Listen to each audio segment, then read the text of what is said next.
Today's guests are the esteemed women who wrote this amazing book.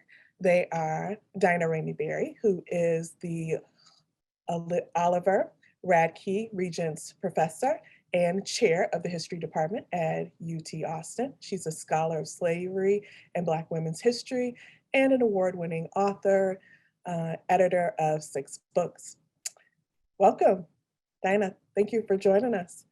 Thank you for having us.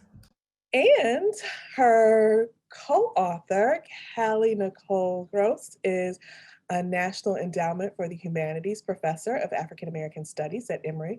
She's also the Creative Productions Director for the Association of Black Women Historians and a distinguished lecturer for the Organization of American Historians.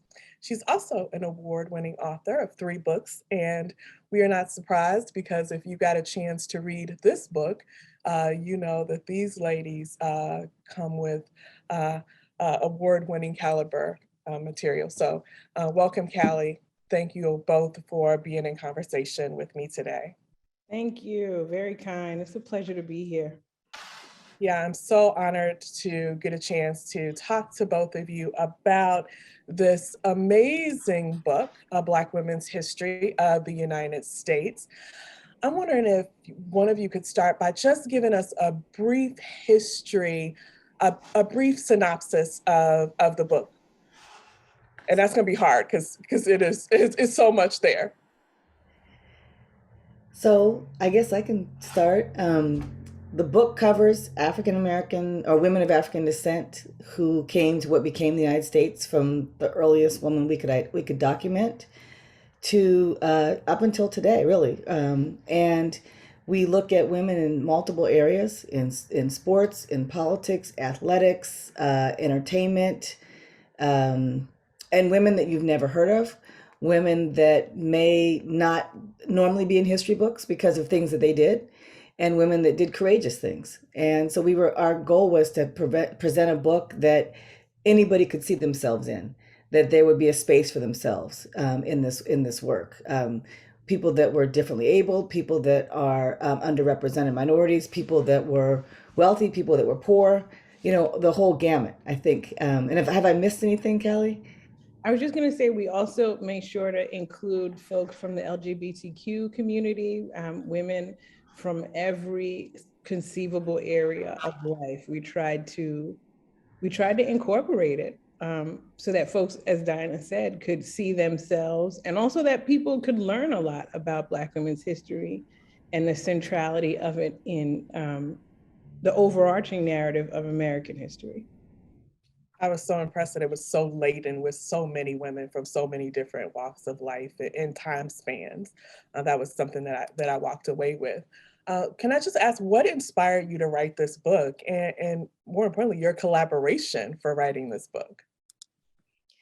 It was sort of serendipity in certain ways. We were approached by an editor from Beacon about the possibility of writing the book at the same time that we were literally having conversations about the need for a newer survey of African American women's history, because there are tremendous books on Black women's history that have certainly come before ours, and they were instrumental in guiding our work. But many of them were almost 20 years old. And so it was definitely kind of time for a newer survey that looked at different kinds of issues that could meet the challenges of today's readers and answer those questions.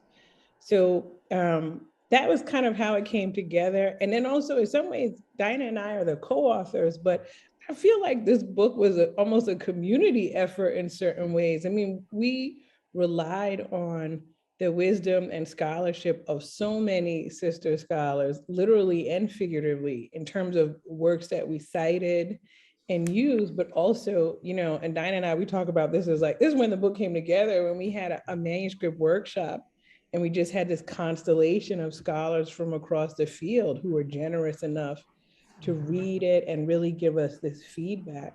And I'll pass it over to you, Daina, because I don't want to take up all of the oxygen in the room. Oh no, and I think you're right. The workshop that you hosted at Rutgers was instrumental in shaping the book and instrumental in helping us as co-authors work through questions that we were having and trying to resolve. So a lot of people ask us how we came together to write this book and what the collaborative process was like.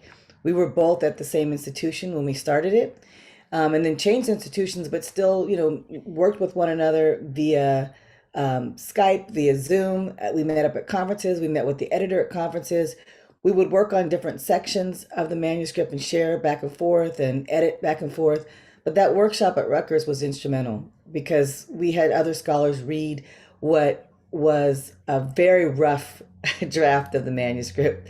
Some sections were outlines of chapters, sort of skeletal outlines. Others were detailed outlines, and others were fully drafted rough drafts of chapters.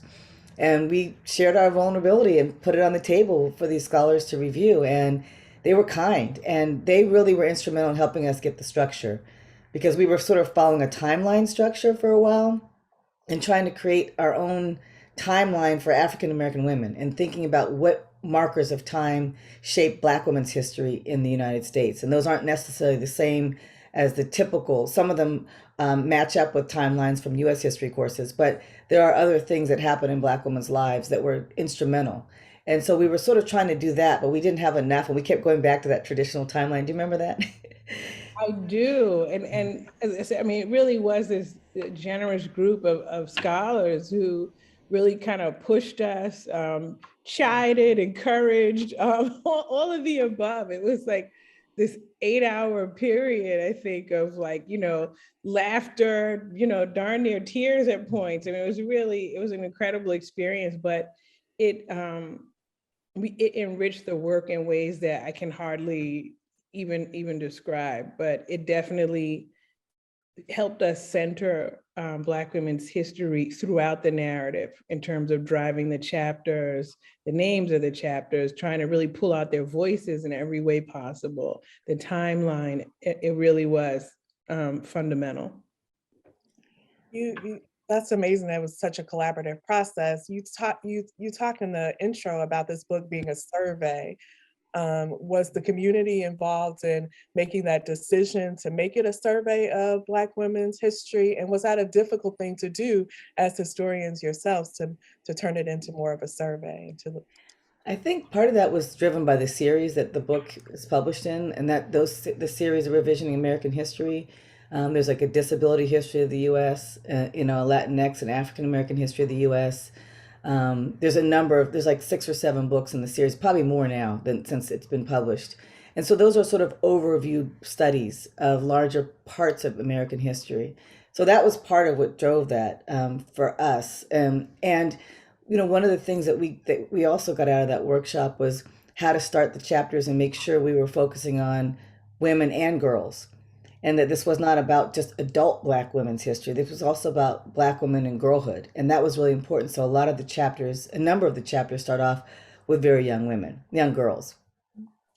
And I would just add that I did find it somewhat daunting. On one hand, it was exciting to be a part of writing the book, but I was also terrified because I felt this, I mean, I think we both did, felt this intense responsibility, really wanted to get it right, and to produce a book that would sort of do Black women's history justice, that would also be accessible to as many readers as possible, and to, I think, have a positive impact just in general. So I felt, I personally, I know we both did, but I was just speaking for myself, I felt this intense kind of responsibility on that front.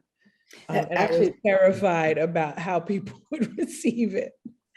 That actually feeds into how we, not only after the workshop, we also sent out like chapters and sections of chapters to scholars that were doing work in the area. We didn't want to step on anyone's toes. We also wanted to be respectful to scholars that were producing work that was forthcoming, not stealing anything that they were going to be publishing, particularly those that were more junior to us.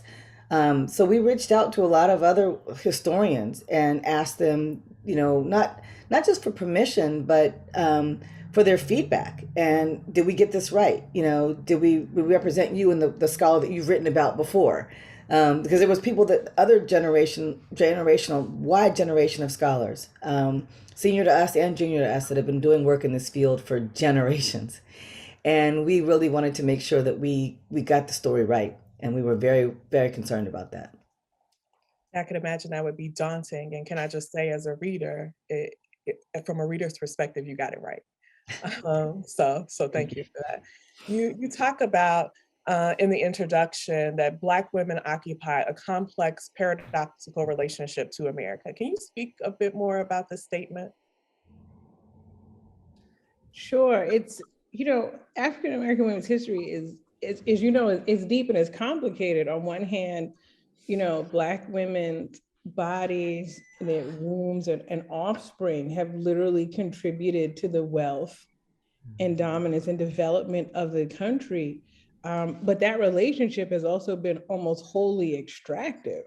Black women have also been among sort of the most sort of marginalized and excluded systematically throughout much of that history, even though our presence has been foundational to the nation's development, and also too that Black women have resisted and sort of fought back and pushed that, and I think seized on to the principles of democracy, even when they didn't fully apply, and have really worked to demand and clarify it.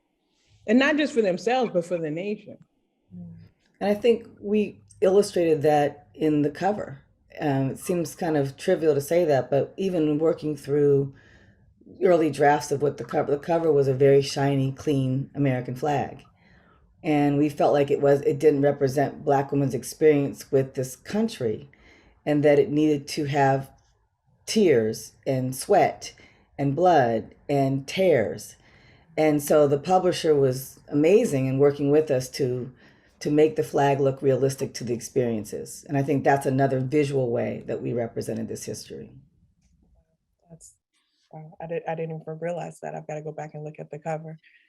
You start the story of Black women with women like Isabel and Maria, whose arrival in America predates European settlement. And you state that that representation is a shift in the story of Black women in America. Why was it important for you to start the history of Black women in America with stories like Isabel and Maria? And what was the shift that you were hoping to achieve? Well, one, I think we wanted to show Black people, well, with Isabel's story, Black people that were free, that free before they were enslaved, because a number of women of African descent that came here came as captives on slave ships. So we wanted to look at women that were free. We also wanted to look at the non-British story. This is a story that comes from Spanish America, she came from Mexico and moved, Isabel came from Mexico and then moved into what was New Spain or New Mexico. And as an explorer, traveling with explorers, that's a really different narrative about Black women's presence here. Most of the first stories that we hear about are those 20 quote unquote odd Negroes that landed, near Jamestown, Virginia in 1619, right? And so we were looking at the non-English story and looking at the land and when people arrived on this physical space before it was called the United States, before it was occupied by the British. And so that was one of the reasons why we started with that. Then chapters 2 and 3 look at women arriving on enslaved ships because a number of African women came that way. And so we had conversations with the editor about why we were bringing them off of ships even 2 chapters in or 3 chapters in. And when you look at the historical timeline, Black women were still arriving, in colonial America on slave ships. So we were just trying to show that this is the true aspect of the experience. And so you have some Black women here that arrived as free, not freed, but free individuals, and some that arrived as captive and then were enslaved. And then we had some that were fighting for their freedom the moment they arrived by submitting petitions and filing freedom suits. And so that really shows the complex nature of the ways in which Black women have interacted with our nation. I agree with everything, obviously. And I would just sort of echo again that starting with Isabel was so powerful and important because, she came already kind of making this demand for justice, right? Affirming her sort of right to travel freely and unmolested, right? She wasn't tethered by enslavement or marriage, right? And that demand for justice, I think, is something that is like a clarion call throughout the book and throughout Black women's history in the United States. Yeah, the first few chapters ebb and flow between this idea of free, Black women as free and Black women as captive. And there's this common and ever present violence, especially sexual violence, that permeates the book. How did you navigate for grounding the violence that Black women encounter throughout the history without making it a primary feature of their lives? That's a great question. I'm sorry, do you want to go, Daina, and I'll No, go wait? ahead. I'll follow you. I'll just go super fast because I definitely want you to talk more about this part. But it was a great question that you asked, and it was a struggle throughout the work. I joke, and this is, I think, the beauty of writing with a co-author is because you can sort of balance each other out. I kind of go toward the doom and the darkest places. And so it was important. Daina had to kind of pull me back from the ledge about how much violence to include and how to start a chapter. Neither one of us wanted to put forward a sanitized work by any means, but it also needed to be a book that really also tapped into the verve that Black women, have and embody in spite of these things, that we needed a text that would be about lifting people up, not sort of beating them down. And I think to add to that, we knew we couldn't avoid it because it was such a common aspect of Black women's experience, but we didn't want it to overpower the victimization that often sort of underlines Black history in general. And so we really were trying to find ways not to insert narratives that weren't there, but we tried to strike a balance, so that we weren't reinscribing violence, but we were also being honest about violence that the Black women experienced.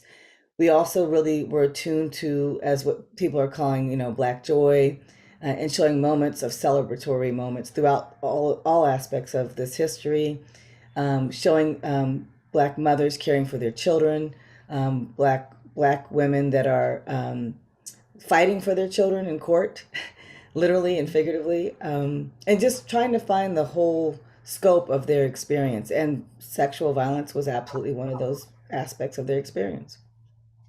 Yeah, I appreciated that you also included in their experience resistance and agency. They were primary themes as well. And in various ways, Black women, like you said, demanded justice for themselves and their families and others through legal action. And you showed that through the story of Belinda and Monbet, whether they were running away to maroon communities or seeking justice during the British Revolution, or committing um, infanticide, or through the Pinkster festivals, which were fascinating to me because I'd never heard. Can you talk about these choices and the power they held for Black women?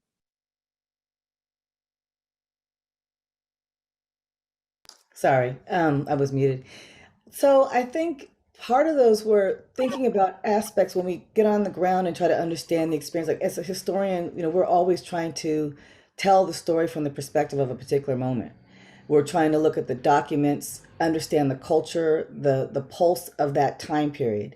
And some of these events rose to the top as very, very big aspects of people's lives, things that people did. They celebrated different kinds of moments. They participated in parades. They marched. They celebrated the birth of children. They, protested lynching. There's so many aspects of Black women's experience. And it wasn't that hard to make those decisions because they were a part, if we were describing life during a flashpoint moment in time, what were Black women and girls doing at that time? And so we would look at the primary document to decide like how do we which themes we want to focus on here, and then present those stories or those experiences and those events. So that wasn't one of the more difficult choices, I would say. I don't think we struggled with that. I think some of the struggles were, one of the struggles we had was, we started off in our first draft at that workshop, was we wanted to present a book that had stories of women that nobody heard of. And so we were like, we're going to pull all these women, unnamed, named women that are from various historical moments that no one's heard of, and we're going to present this history to the world, right? And when we got to the workshop, our colleague said, you have to anchor it with people that the reader will be familiar with.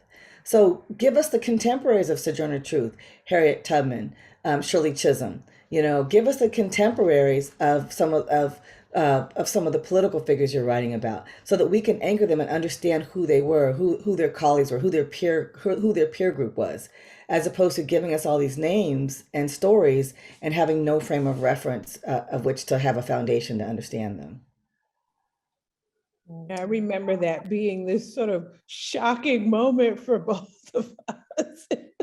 A moment of real struggle, right around who to feature at that point. And that question ran throughout, even in terms of, each chapter opens with the vignettes, right, of different figures that we think sort of speak to the overarching themes of that particular period that's being focused on. And even that was a lot of vigorous kind of, I don't want to say debate, because it wasn't a debate, but just real intense kind of discussion around who we wanted to highlight, the range that we wanted to sort of feature. And also, again, the anchor questions, how, and realizing too that there are certain folks who I think we also assumed everyone already knew about, that were big names also, and it turned out that it was still kind of news for many folks. So that guidance ended up being really important. And I was really drawn to a quote in chapter 5, and I loved Mary's story about the apron when she hides her enslaver's goods in an apron, and you say that historians, just like Union soldiers, have overlooked her and many other enslaved women because they neglected to glance at them second or fourth time. And not seeing and telling the stories um, of Black women, how has America lost its own history? And does the absence of Black women's stories throughout American history lead to kind of a mythization of history itself? You know, I think one of the reasons why we told that story, and even a lot of the chapter opening stories, but was that when we talk about the Civil War, how might that Civil War story be different if we know that Mary was there and that Mary helped out her enslaver's family? How different will we interpret the Civil War to understand the presence of Black women like Susie King Taylor, who has a journal that she wrote, that she talked about life in the Union Army camps, and teaching African American soldiers how to read and write. That's a level of activism that has not been as common in general U.S. history books. It's changing, and I'm happy about that change. But we have scholars in Black women's history that have been writing about this for years, like historian Thavolia Glimp at Duke University, and a number of others. And so I think what it does is it allows us to look at the experiences of all people that contributed to American history, and not just the people that contributed to a grand narrative that has overlooked marginalized groups of people. And so I think if we write American history from the perspective of all the players that might have contributed and from multiple angles, then I think that the history is richer, and it's fuller, and it's a much more complete story than we've been told so far. Whose story did you find yourself in, or were you really excited to tell or unearth for the reader? That's a great question. We get asked different things, but I've never been asked that. Who did you find yourself in? Interesting. So I don't know if I found myself in her per se, but there's sort of two. I mean, there's, my main one, I think, is Frances Thompson's story. In chapter 6, Frances Thompson was a woman who was considered herself of double sex and had been persecuted after she testified during the Memphis riots about being sexually assaulted, and was just basically harassed thereafter and arrested and subjected to these invasive examinations, where they then determined that she was biologically male and, thus had been, dressing as a woman and was imprisoned, and subjected to all sorts of, brutality and treatment, passersby, working on the line, and still didn't lose her fight, and when folks asked her rude questions, mocking her, are you a man or a woman? She would answer, none of your damn business. And, she stayed true to herself. And this is not in, 1978, this is 1876 that I'm talking about. And she managed to survive her prison sentence, but she took ill shortly after her release and she died that year. But she's this powerful figure for me because of the role she plays in Reconstruction, both during those hearings to testify that, she and other Black women did not consent, which was huge in the aftermath of enslavement, for them sort of taking control of their own bodies. But then again, also as this sad kind of almost like an epigraph for Reconstruction in 1876, because after she's arrested, they use her biological sex to say that she was lying about having been assaulted earlier. And that also is this way to kind of continue to propel sort of the collapse of Reconstruction. So she is this remarkable figure for me, for an early example of a Black woman living her truth, right, in this way. And also about her in this broader kind of conversation around Reconstruction as well. Mine, I would say Alice Coachman, the first Black woman to receive a gold medal. I ran track, so that sort of resonated with me. I ran track in college, and to think about her being on a world stage as a Black woman, competing and representing her country at a time, in the peak of segregation and discrimination against African Americans. It took a lot of guts, and so I really, her story resonated with me, and also just the physicality of the high jump at that time, and the way they went over the bar. Just that's more technical, but that her story resonated with me, and also her saying that, she had to do her best, and she needed to compete, and it didn't matter how she wasn't worried about how she would perform, but she wanted to make a space for women that came after her. And I think that that's something that Callie and I have thought about in writing this book, is making a space for the generation of scholars that come after us. We're hoping that there'll be another version of a book like this in the future, to incorporate all the history that's happening today and moving forward. And then also new records that we come across, or new ways of understanding history that might come across from when this book was published to when another version of this book is published. So that theme that Alice Coachman talks about, thinking about the people that are coming behind her, was something that really sort of guides our that really guided our writing. Yeah, thinking of Black women's history in the making, this week is a historical week for Black women in history, with the President Biden's Supreme Court nomination of Ketanji Brown Jackson. What are your thoughts about this event of Black history, Black women's history in the making? So, for me, it's beautiful, but it's also bittersweet. So here I'll go to a dark place, and hopefully, Daina, you can have something uplifting to say. So on one hand, I was really pleased, of course, to see the nomination. Lord knows she certainly earned it. But what was so sort of typical and disappointing were the immediate sort of racist and, misogynistic attacks that came almost instantly, right? People completely discredited all of her accomplishments, her career, built a lifetime, going to top tier institutions to earn her degree, it's just, diversified experience, even having been a public defender at one point. And to have people just sort of knee jerk and belittle her achievements and act as if the only reason that she somehow got this was because she was a Black woman was so typical and retrograde that it reminded me of the other sort of scary thing about working on this book, is that there were many points where we would come across things that happened in the 19th century and it could have been yesterday. And those reactions that, were unleashed on her reminded me again of the same thing. It could have been right out of a paper from 1855. I would fully agree with everything that Callie just said, and was not surprised, disappointed but not surprised at the attack that's been sort of leashed about her credibility. Because if you look at her on paper, she is extra qualified, overqualified, and that's often the case.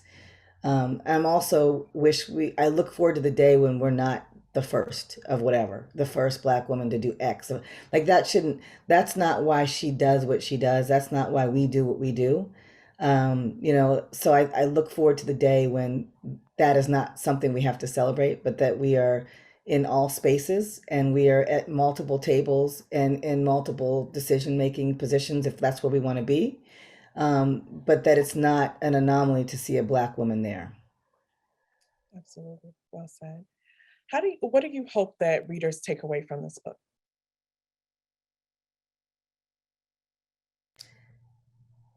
Well, I'm hoping that they'll see black women. They'll see them historically, they'll see them in a contemporary space as well, and that they understand the history that black women stand on. And it's a fraught history. And I think just to recognize that is a beginning for conversations that I think is an important place to start. And we also have a young adult version coming out for K through 12. Oh, actually, probably middle school and high school, yes. Tanya Bolton is going to be the adapter for that. And we don't have a publication date, but that is coming out. So we're really excited about that. Oh my goodness, educators cheer. That was my next question. What advice do you have for educators who would pick this book up and bring it into their classrooms? So I actually wanted to backtrack to also think about when you posed your other question about what we hope folks would take from the book. I mean, I'll echo everything that Daina said. I think the only thing I would just add is that I'm hoping that this book and the history in it really demonstrates how bias and bigotry have harmed sort of, certainly, Black women and Black communities, but also the country too, that these biases hold us all back, right? That not knowing this history diminishes us in ways great and small. And so I think that's the other takeaway for me that I would like folks to realize, that we need to know these things because it makes us stronger and better and moves us more toward, so sort of cliche, right? But that more perfect union. We can't run away from this history. We can't pretend that these things haven't happened. So that was the other sort of takeaway for me. And I think with respect to teachers, right now, I mean, we're educators as well, but I had to sort of salute every teacher from, this K through 12, like, you have my hats off, because seriously, this period is so deeply fraught. Like the classroom now, literally you're in the trenches.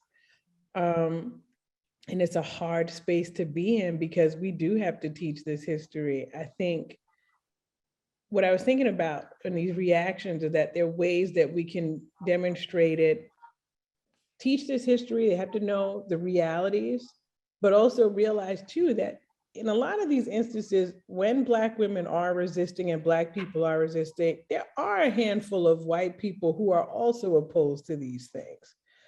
That, for the masses of white people who feel aggrieved by this history, it's interesting to think about who they're identifying with in these stories. And to maybe think about how to stand on some of those questions as a way to tease out some conversations with young people. I think you're bringing up a great point about allyship, just in general, because we found evidence of that throughout the whole book, right? Throughout the whole experience. So I think one of the takeaways could be is to use this book as a way to understand and to be an ally, to be that person that speaks up or that stands up. I say this as the number two. I have a really good friend who always says, "I want to be your number two." I'm going to be there when you speak out. I'm going to be right there behind you to say, to add to that and add my, support to that. Sometimes, in some cases throughout this book, particularly some of the political figures, they were some of these black women that we write about. Fannie Lou Hamer, one example, are speaking out. And black women need support, and they're going to still speak out. We're going to still speak truth to power. But it's great to see people standing and supporting that, as opposed to tearing us down. Absolutely. Well, thank you for just the marvelous book, but also the conversation and the stories of women named and unnamed, because there are some women that don't even have names, but their stories hit you right in the heart and right in the mind. So thank you for unearthing those stories and sharing those with us as the fabric of the American story. Now we get a chance to field questions from our audience. Yes, so as with every week, our first question is our student question of the week winner. Students and teachers get those questions in. If you win, you get a $50 gift certificate to the Girl Lumen shop, not only for your student, but also for the teacher. So this week, the student winner is Ashlyn, who is a 12th grader from Bartow High School in Florida. And Ashlyn asks, why do you think that Sojourner Truth is not given more credit in the suffragist movement in US history classrooms? What sources would you recommend to understand her contributions? That's a great question. So I can't answer the why question. I just can't, because from someone like both Dr. Gross and myself, we know the presence of a number of black women in multiple periods of history, as I mentioned. There are reasons why maybe people deliberately chose, because they didn't look at us a second and third time, as Mary reminds us in chapter 5. But I think one of the sources for Sojourner Truth would be her narrative. I think that needs to be read. It was published in 1850. You can hear the story firsthand about her experiences. Also, there are 2 really good biographies by African American historians, one by Nell Painter and one by Margaret Washington. And those biographies are the quintessential studies, big studies of Sojourner Truth. And I say between the narrative, Sojourner Truth's narrative, and those 2 biographies, that would be a great starting point. The next question comes from Kit, and Kit asks, who are a few of the women that you mentioned that you assumed people already knew about, but on writing the book and sharing it, you found out that people just didn't? Go ahead. I was surprised that there were folks who actually did not know about Shirley Chisholm. This was, we had gone kind of back and forth about whether or not to open up chapter 10 with Shirley Chisholm, who, in addition to serving in Congress, also ran for the presidency. And so I thought that everyone kind of knew that. And this isn't like the 70s, not, but I was surprised that there were many folks who did not. And that became actually apparent during in part because of the past election and with the election of Vice President Kamala Harris, right? When we're talking about sort of this longer history of Black women in politics, it was then that, people were invoking Shirley Chisholm more and more. That was when I realized that many folks did not know about her. And I assume that people did. And I would just add Mariah Stewart, one of the first American women to speak publicly in front of a mixed audience. Her speeches, we have copies of her speeches. She's someone that is not a household name and probably should be someone that's studied along with Sojourner Truth and a number of other women from the 19th and 18th century. Next question comes from Michaela, who asks, what new information about more well-known Black women throughout history, like, for example, Harriet Tubman or Sojourner Truth, that you found in your research was the most interesting or intriguing for the both of you?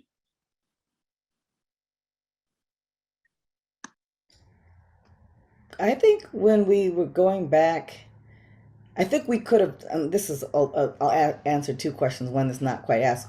What did we not include that we should have included more of, right? We didn't do a whole lot on the suffragist movement. We did not do a whole lot. They're there. but not a whole lot. I think looking at women's activism in that space, I think now, because of the anniversary of the 19th Amendment, people understand that Ida B. Wells was told to go to the back of the line in the parade, that there was a segregation among the suffrage movement. But I don't know that that was commonly known before the anniversary. And a number of other scholars, like Martha Jones, who've written about this just recently. But I think outside of the anniversary, people didn't know Ida B. Wells's role. I think they just thought of her as someone that was connected to anti-lynching, and they didn't realize her role she was a big part of the suffragette movement. And so, and I hope I'm answering the question properly. I apologize if I don't. I think for me, it was actually Emmett Till's mother, Mamie Till Bradley. On one hand, everyone knows about the case of the brutal murder of Emmett Till in Money, Mississippi. But I don't know that folks had a fuller sort of understanding of the amount of activism that his mother undertook, even grieving, to kind of try to fight for justice, just to reclaim his corpse even. All of these things that she had to kind of go through and try to, get the attention of the president to try to shine a light on the injustice and the murder of her child. It was, I knew about him, I certainly knew about her, but even in doing the research, there was just so much more. And so trying to figure out how to honor her and feature some of her words, but also realizing you only have so much space too. I mean, there were challenges, it could have gone on and on about her. But that was just one of those, I think, knew about her, but somehow didn't. Deborah asks, I know traumatic experiences stay with us, but I have not read a lot of evidence of this. What evidence crops up in this history? How did Black women featured in your book navigate life and go on from things like the experience of being enslaved or the removal of children and family members? If I understand the question correctly, I think some of the stories that we share in there are evidence of Black women continuing on. I mean, I'll go back to Sojourner Truth, having her son taken away from her and then going back to court to fight for him and going to a grand jury, literally going fundraising to get the support to go to court to then try to get him back after 2 years. I mean, that is to me evidence of moving on. Another example is that when she walked into freedom, she had her 18-month-old daughter in her arms and had to leave the other children behind. So that is an example to me of having to make very, very difficult decisions and continue to live, but it doesn't mean she forgot her other children. She then tried to reconnect with them. And so I think that's one example of dealing with trauma. I think when you look at infanticide, I'm talking mostly about slavery because that's my area of emphasis, but when you look at women that made the choice to take their children's lives, they looked at that as a higher form of love, and they looked at that as a survival mechanism. So that's how they coped. That's how some women coped with that trauma. Some women, took their children's lives by not giving birth to children. They prevented themselves from becoming pregnant. That was their way of resisting, and then living on. And then last thing I'll say is that even in the aftermath of either being separated from their children or being sold away, we have evidence in the last seen ads of Black women trying to find their daughters, mothers, sisters, trying to find relatives and placing advertisements in the newspapers all the way through the 19th century and early 20th century.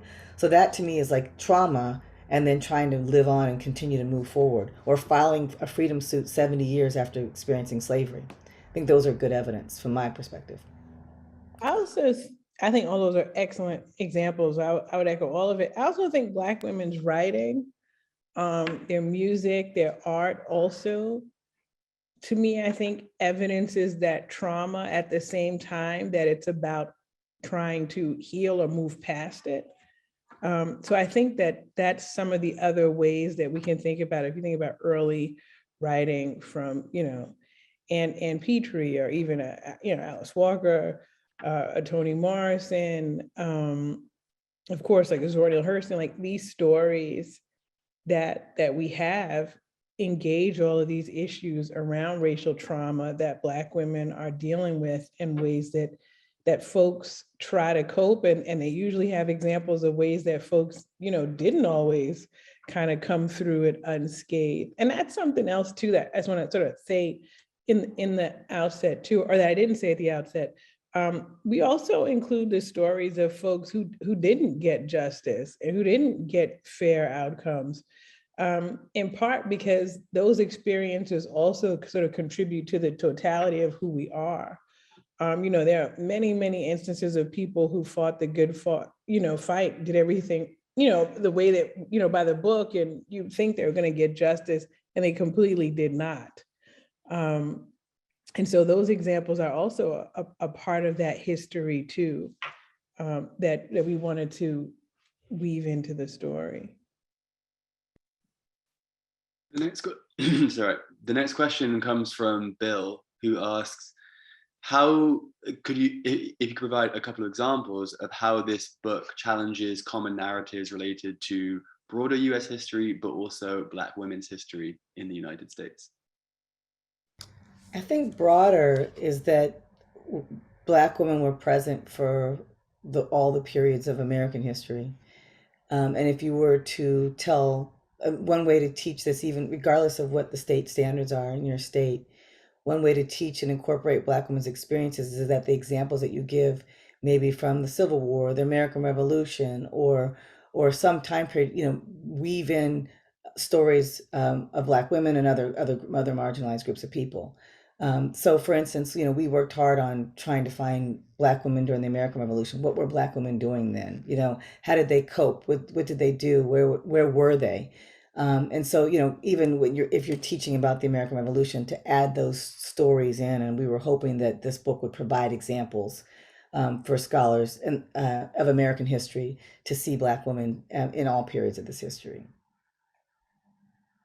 I think, I would just echo certainly the example I spoke about earlier. I think Frances Thompson and Reconstruction is one, but also even if we think about commonly held narratives around sort of civil rights and figures like Rosa Parks, certainly we build on the scholarship of like Jean Theo-Harris, who talks about Rosa Parks as not just this woman who got tired and sat down on the bus, but who actually had been, a civil rights organizer and a field secretary for the NAACP. She went through the South and worked on these cases where Black women had been violently gang raped by groups of white men, and tried to fight for justice for them.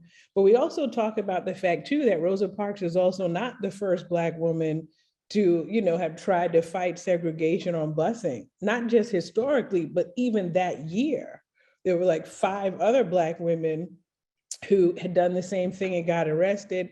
Those folks actually formed a civil suit that also helped along with this boycott to help kind of break the yoke of racial segregation, certainly in Montgomery, Alabama.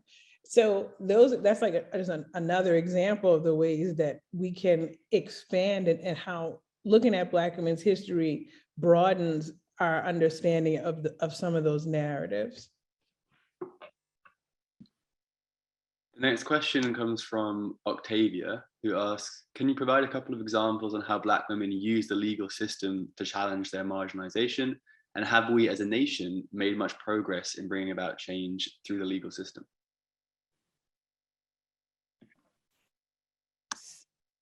So I was gonna say, so in some ways I don't want to sort of keep I definitely think, we can start with Isabel, going to court to get papers to demand justice and make sure, I just spoke about the women who formed the civil suit during the Montgomery bus boycotts.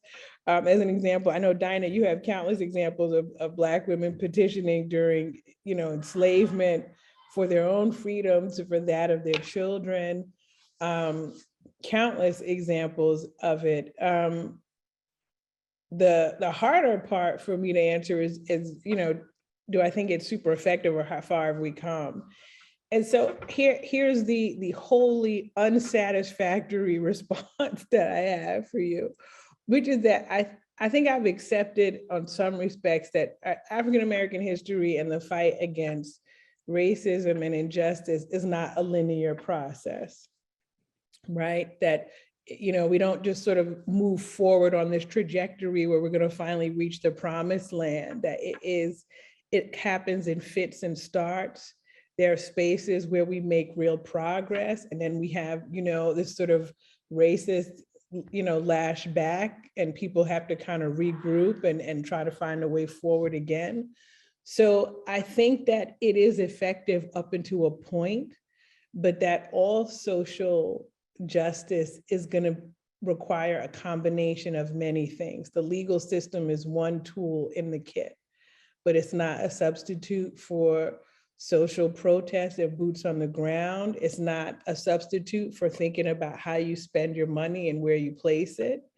It's not a substitute for educating people and pushing forward to make sure everyone knows the truth of our history, that we have to do a variety of things in order to continue to confront injustice. I have nothing to add to that. I absolutely agree with everything my colleague said. So the next question comes from Thomas, who asks if you could please describe how you both as scholars address the differences in how you research and write about women and Black women who are trying to live their lives as best they could, perhaps these stories that you're more uncovering, versus Black women who knew they were making a stand, making a point and blazing a trail, and how you sort of write and deal with, the differences between these two groups, if they can be differentiated.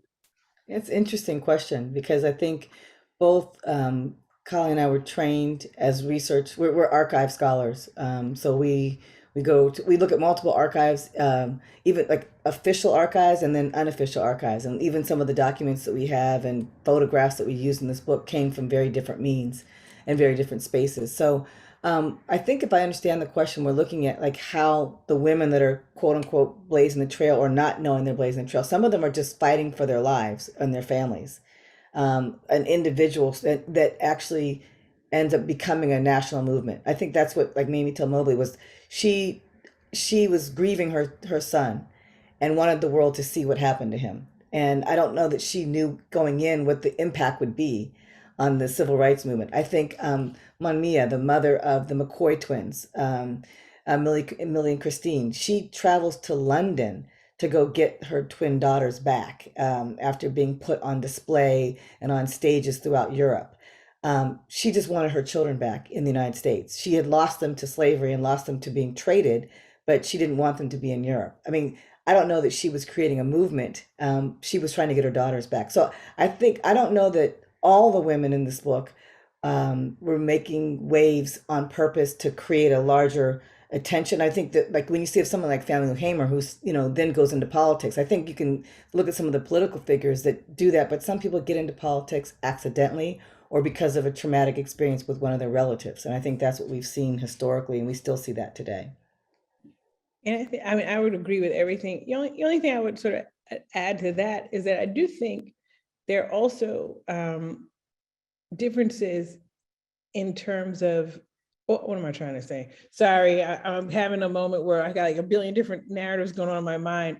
But what I'm thinking is that most Black women weren't in positions to sort of leave behind traditional kinds of archival records and materials. They're not leaving extensive diaries and journals and letters for us to sort of peruse through.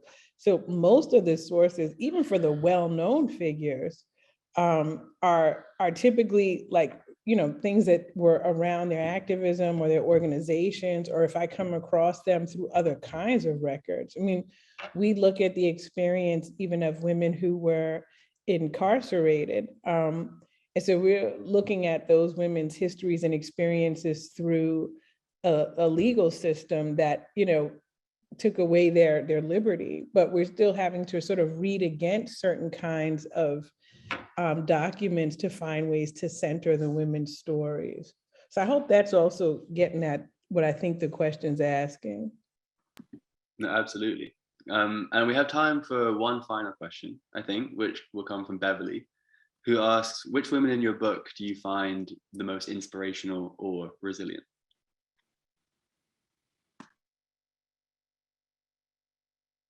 There's so many. I'm trying to think, and there's so many. I'll give you two examples. I'll give one contemporary. I think Maya Little, a graduate student at UNC Chapel Hill, who painted Silent Sam red in protest of the Confederate statues the Confederate statue that was on the campus of University of North Carolina Chapel Hill. She was the only Black female graduate student in the Department of History, and I think that she led a huge movement. And I'm inspired by her activism. And back in history, I would say Isabel de Oliveira, who we've talked about over and over again, opening the book Demanding Justice. All of the women that we've talked about thus far, personally, I'm inspired by. I think Emmett Till's mother probably is one of these folks who I'm in awe of. I think, Daina, you alluded to it before. We come across Black women like Alice Coachman who kind of understood that they were occupying a specific moment in history, right? And that they decided how they wanted to meet that based on opening and, a space for other folks to be able to come forward, come after them. But then you have, women like, Mamie Till Bradley, who last name was Mobley at the time of her passing, where she was just an everyday mom, whose son met this brutal, horrific death. And then she had to basically become, kind of this civil rights figure and warrior in the segregated South to try to get justice for him. So I'm also sort of blown away by those women who aren't, activists and deeply ensconced in the, the movement. And then this moment comes and they change their whole lives to meet it. I mean, she made the call to have this image of her son's mutilated corpse be made public, literally was this lightning bolt across the world, that helped set this movement ablaze. So folks like that, I'm just incredibly awed by, but there are even small things too. And my other favorite is Mary Lucille Hamilton. I talk about this a lot. In 1963, she got arrested at a protest in Alabama and spent, several days in jail because she refused to answer a racist judge because he wouldn't refer to her as Miss Hamilton. Okay, okay, right. Don't call me, Mary. We're not friends. It's Miss Hamilton. Like that. That blows my mind. I'm in awe of that level of, you imagine the segregated South, 1963. You are gonna put some respect on my name. I don't care who you are, right? That spirit also, I think, I'm always in awe of that. Thank you, ladies, so much for giving us such a comprehensive book about women who have been invisible. Thank you for making us visible. Thank you for the labor, and thank you for the community also. It was great to hear that this project was a community effort, and appreciate that you bring all of that to light. So thank you all so much. I am going to share my screen as we talk about the student submission question. Students, you have a chance to win a $50 gift card at the Gilder Lehrman gift shop by submitting a question for the historian being featured on the next book break using the Google form. That's there. The winning question will be announced and asked on the show just as it was today. You and your teacher will each receive a $50 gift card to use at our Gilder Lehrman gift shop. And be sure to visit the Gilder Lehrman bookshop at bookshop.org to purchase a copy of A Black Women's History of the United States. You will not regret that purchase. This is an amazing text that is laden with stories that I'm sure some of you might not have heard before. The affiliate commission we receive supports the programming at Gilder Lehrman for teachers and students. And join us next week for the next book break, where Woody Halton will discuss Liberty is Sweet, the hidden history of the American Revolution. Again, please visit us at gilderlehrman.org for documents, essays, digital expeditions, exhibits, and Hamilton Education Program, and more. Gilderlehrman.org is filled with a lot of great stuff. Again, just thank you, Callie and Daina, for just your amazing work and your conversation today. It is much appreciated. Thank you so much for having us and for the opportunity. We really appreciate it. Thank you so much.